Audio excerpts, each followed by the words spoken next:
Enflammée, Isabelle Maréchal est brûlante de chaleur humaine. Isabelle Maréchal. La docteure Isabelle Gaston, vous la connaissez. Je vous rappelais le terrible drame qu'elle a vécu en 2009 avec la perte de ses 2 enfants. En même temps, ce qu'on savait pas, ou moins en tous les cas, c'est que Isabelle Gaston avait aussi eu des implants mammaires qui lui ont créé d'énormes problèmes de santé. Elle s'est intéressée à la question de la sécurité des implants mammaires et il y a un documentaire qui va être diffusé le 1er décembre sur ICI Télé, ici tout.tv, qui pose la question fondamentale. Est-ce que ces implants mammaires-là sont inoffensifs? Merci beaucoup d'être là. Docteur Gaston. Merci Isabelle. Je dis docteur Gaston parce qu'effectivement, le fait d'être médecin, ça vous donne une crédibilité encore plus grande dans ce documentaire-là parce que vous-même, comme médecin, vous allez rencontrer d'autres médecins. Vous participez même à des forums où les patientes qui auraient des enjeux ne seraient pas admises, mais vous, comme vous êtes médecin, vous avez pu y assister. J'ai trouvé que vous étiez la porteuse de ballon formidable pour parler de cet enjeu-là. Moi, je m'intéresse depuis très longtemps. J'ai beaucoup interviewé de femmes, entre autres Julie Elliott, qui est dans votre documentaire. Et depuis, ça fait 20 ans, 25 ans qu'on nie la maladie des implants mammaires. Exact. C'est comme un cyclique. En 95, il y a eu un docteur Blais à Santé Canada qui a été un sonneur d'alerte. Il a perdu son travail. On l'a congédié. Après, il y a eu un moratoire. C'est revenu sur le marché. Il était supposé d'avoir une étude sur la sécurité des implants qui devait durer 10 ans. Moi, j'étais dans cette étude-là. J'ai été perdue au suivi comme plusieurs patientes. Donc, on pourra y revenir, mais ça presse. Ça a toujours été nié, et encore aujourd'hui d'ailleurs. Exact. C'est toujours pas reconnu, cette maladie. C'est pas reconnu par Santé Canada, mais de plus en plus, les Américains, d'autres pays qui ont le registre, ils voient se dessiner une tendance avec les gens qui ont... On parle des implants mammaires, mais vous savez que dans plein de pays où ils ont un registre des implants médicaux, là, on va aussi recueillir des données sur les implants orthopédiques. Il y a un autre documentaire là, sur Netflix, là, à la pointe du bistouri, qui va aborder certains enjeux là, de d'autres implants que les gens ont eus. Puis là, ça a souvent parti des réseaux sociaux, d'un doute, de la force du nombre, si on veut. Donc, on pense que c'est quelque chose qui est juste aux femmes. Puis 52 minutes, là, vous savez, on a fait, c'est 2 ans et demi et plus que j'ai travaillé là-dessus. C'est vrai. On a dû couper. Ça, c'était un harakiri à chaque fois, là, parce que... Mais c'est très bien documenté. Puis on comprend bien qu'il y a des Québécoises qui vivent avec cet enjeu-là depuis des années et qui se sont fait nier dans leurs symptômes. Tu vas voir un médecin puis tu te fais dire... madame, c'est peut-être dans votre tête. Elles se sont fait dire toutes sortes d'autres choses. Vous avez peut-être la sclérose en plaques, vous avez d'autres choses. Ça me faisait tellement penser à la maladie de Lyme. Bien, vous savez, moi, je suis médecin de famille. Je suis quand même quelqu'un qui lit énormément. J'ai pas de télévision. Je suis toujours en train de lire. Je lis plein d'articles. Puis, à un moment donné, tu sais, quand tu es médecin, là, puis tu vois arriver des symptômes. Puis là, j'avais une faiblesse des jambes. J'avais mal aux articulations. Puis là, je me disais, coudonc, tu sais, fais-tu la maladie de Lyme? C'est-tu un effet secondaire d'un vaccin? C'est-tu la périménopause? J'ai même fait des blagues, je vais aller brûler des lampions parce que, tu sais, mais après, sur mon fil, j'ai l'enquête 2018 que j'ai vue seulement en 2023. Je suis allée voir ça, puis là, j'ai tombé des nues comme patiente, mais aussi comme médecin. Je me disais, mais voyons comment ça se fait que je n'étais pas au courant. Puis quand j'ai présenté à mes collègues, on va le voir dans le documentaire, là, les vieux, ils savaient. Fait que quand vous parlez que ça revient, là, puis après, on a des cycles, si on veut, les vieux, ils étaient au courant, mais les jeunes, non. Ouais. Puis, et quand je dis la maladie de Lyme, c'est parce que la maladie de Lyme, pendant des années, ça a été nié. Exact. Santé publique, ça fait pas longtemps là, qu'on reconnaît cette maladie-là. Fait qu'il y a vraiment, souvent, il y a le corps médical qui refuse certaines choses. Et malheureusement, c'est beaucoup quand il s'agit de femmes qui disent qu'elles ont des symptômes. Malheureusement, Êtes-vous d'accord, Isabelle? Oui, malheureusement, oui. Puis je pense que ça presse au Canada d'avoir un registre parce qu'on a besoin de données probantes, on a besoin d'être honnête, on a besoin de prendre une décision éclairée. Puis si on avait planté la graine il y a 25 ans, on aurait des réponses aujourd'hui. Donc, moi, je pense en respect à toutes les femmes qui ont le cancer, en respect aux femmes qui ont eu des douleurs chroniques, du silicone partout dans le corps.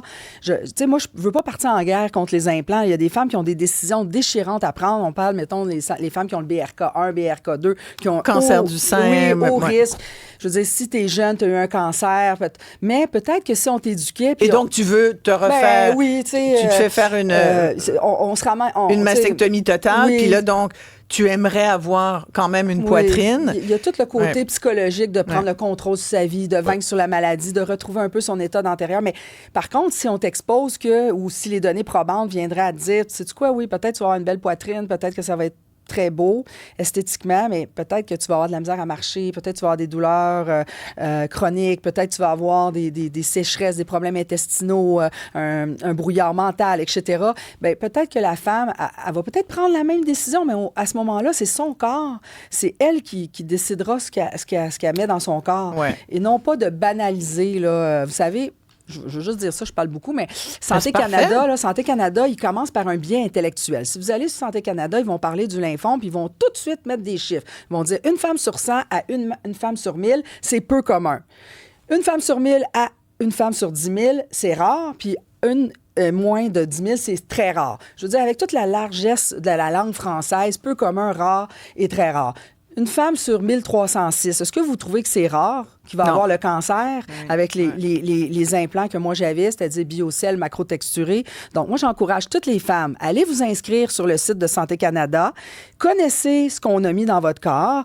Si ça va bien puis que vous êtes à l'aise, bien, je veux dire, discutez avec votre médecin ou prenez la décision qui vous semble la plus importante ou comment je pourrais dire, la meilleure pour vous, mais au moins, ayez ces connaissances-là. Toute connaissance de exactement. corps. Comme ça, s'il y a des rappels ou s'il y a des problèmes, vous serez au moins informé. Et c'est ce que permettrait un registre, c'est-à-dire qu'on saurait d'où viennent les implants. On pourrait faire un suivi de ce qu'on a mis dans votre corps. J'aimerais, Isabelle, qu'on parle de votre histoire. Donc, vous avez décidé à quel moment? Pour faire des implants? Oui. Oh, en fait, là... ça fait longtemps, là. Tu sais, moi, vous en avez pendant 15 ans, c'est ça? J'ai toujours eu des bons seins là, dans ma famille. Fait que je fais jamais d'ongles. Je suis pas quelqu'un qui se maquille. Fait que dans le spectre de l'esthétisme, je dis pas que j'étais zéro, mais je suis loin d'être la personne là, qui... Mais j'allais là en me disant, j'ai eu 2 enfants, j'ai maigri, j'ai les sous. Je voulais juste comme repomper tout ça, là. Puis là, moi, je voulais pas d'implant, là. J'avais déjà un gros sein, là. Mais rapidement, le chirurgien, il me dit... Donc, vous vouliez un redrapage. Oui, un redrapage, c'est ça. Fait que rapidement, il me dit, mais non, ça ferait un plus beau résultat si on met un petit implant, c'est une nouvelle prothèse, elle donne vraiment un look, tu sais... naturel, puis ça va minimiser les cicatrices, puis c'est pas dangereux. Donc, j'ai dit, bon, ben OK. Puis c'est un bon chirurgien, là. Oui, c'est un des meilleurs ben, écoute, des fois, la réputation, ça veut pas nécessairement dire que c'est le meilleur, là, mais en tout cas, j'avais choisi un des qui était considéré à l'époque comme un des meilleurs. Et quand sont arrivés les premiers symptômes? Bon, les premiers symptômes, moi, j'ai pas porté... Il y en a eu dans des mois qui ont suivi, tu sais, comme l'implantation, mais puisque j'ai eu la chirurgie en décembre 2008, puis mes enfants sont morts en février 2009, bien, vous comprendrez que, tu sais, des douleurs, de la tristesse, tu sais, je passe encore un mauvais quart d'heure, là, tu sais, par moment. Donc, j'ai jamais attribué ça. Tu sais, je pourrais jamais dire avec certitude que c'était toujours mes implants. Par contre, quand je suis revenue d'un séjour, je suis allée en Australie puis en Nouvelle-Zélande, puis j'avais passé un séjour merveilleux avec mon petit garçon, me reposer, manger, dormir, tu sais, je veux dire, c'était au soleil, c'était parfait. Puis je suis revenue, puis j'avais des faiblesses musculaires, j'avais des douleurs aux mains, j'avais les mains enflées, j'avais vraiment, tu sais, quand on fait un squat, là, quand on s'accroupit, j'avais de la misère à me relever, là. Quand vous parliez de la sclérose en plaques, tout ça, là, je suis médecin de famille, là, donc j'ai commencé à me dire, merde, je pense que j'ai une cochonnerie, là. Mais jusqu'à là, je connaissais pas fait que probablement, j'en ai parlé, puis sur notre fil, tu sais, notre téléphone, des fois, il nous envoie là, ce qu'on cherche. Donc, c'est comme ça que sur mon fil Facebook, c'est ramassé un lien. Je me souviens pas c'est qui, mais je pense que c'est une femme qui allait se faire explanter aux États-Unis. Donc, enlever ses prothèses. Puis elle avait mis le lien d'enquête. Là, j'étais allée voir Enquête 2018. Puis après, ça m'a emmené à une autre enquête en Europe. Ensuite, j'ai fait sortir tu sais, là, j'ai pris tout de suite rendez-vous. J'étais convaincue que c'était ça que j'avais. Du moins, ça faisait 14 ans que j'avais ça en moi. Puis je me suis dit, bon, jusqu'à là, je sais même pas que j'ai les implants qui sont à très haut risque d'avoir un cancer. Ouais. Donc, j'arrive chez le chirurgien, puis je dis, bon, je voudrais faire enlever ça. Puis je dis, hey, une chance, tu sais, moi, j'ai pas les implants dangereux parce que moi, Ils sont à l'eau saline, c'est ça? Non, je savais qu'ils étaient au silicone, mais c'est que moi, dans ma tête, c'est inconcevable que personne m'avise d'un problème aussi grave qu'un risque de de cancer. Tu comprends? Moi, je me dis, si j'ai un risque de faire un cancer avec il y a quelqu'un qui va m'appeler, là, je veux dire, mon médecin va avoir été avisé, Santé Canada. Qu'est-ce qui explique ça? Parce que ça n'a tellement pas de bon sens. Je ne sais pas. Est-ce qu'il y a une industrie qui est... Parce que aussi, quand ça circule sur les réseaux sociaux, il y en a qui Canada, disent c'est conspirationniste de penser ça, c'est simplement anecdotique. Il y a des gens qui disent ça? Oui, vraiment, absolument. Là. Non, mais là, en ce moment, parmi nos auditeurs, il y a des gens qui pensent... Mais je dire, là, il n'y a aucune raison, parce que moi, ce que j'ai appris, là, c'est que le système de mise en marché pour les médicaments, il est ultra sévère, alors que pour les implants médicaux, avec raison, parce que des fois, en français, un implant médical peut te sauver la vie. Là. Donc, ça, je peux comprendre. Mais tu sais, des implants médicaux, des implants mammaires, je veux pas nier que chez certaines femmes, là... Mais comme un pacemaker, là. Oui, c'est bon. Fait que je peux comprendre il doit avoir un registre de ça, non? Non, on sait même pas. Non, c'est ça. Fait que moi, j'ai un patient qui a eu un cancer de testicule, il a eu un cancer du rein, il y avait une testicule artificielle, il y avait des douleurs épouvantables. Puis, à un moment donné, il l'a fait enlever, puis ça a réglé son problème. Bon, c'est peut-être juste... Ça n'a peut-être pas rapport. Ouais, mais ça. si tout le monde qui se font mettre un implant testiculaire pour un côté esthétique parce qu'ils ont glissé sur une rampe de skate ou tu comprends un petit peu, importe la raison, bien, à ce moment-là où il y a déjà eu des problèmes avec des lentilles qu'on avait mis dans les yeux, mais là, ce qui arrive, c'est sans registre. Chaque femme se retrouve à vivre son propre risque en individuel. Les médecins sont voués à retenir des vieux dossiers, des anecdotes, de se souvenir de cas et il faut le dire, puis c'est bien quand même, vous questionnez dans le documentaire, puis je pense que c'est appréciable, puis il faut poser la question. Tu dis, Fred, comment ça se fait? Il y a une industrie pour qui c'est très payant. Il faut vraiment le dire. On en parle tout de suite après ceci.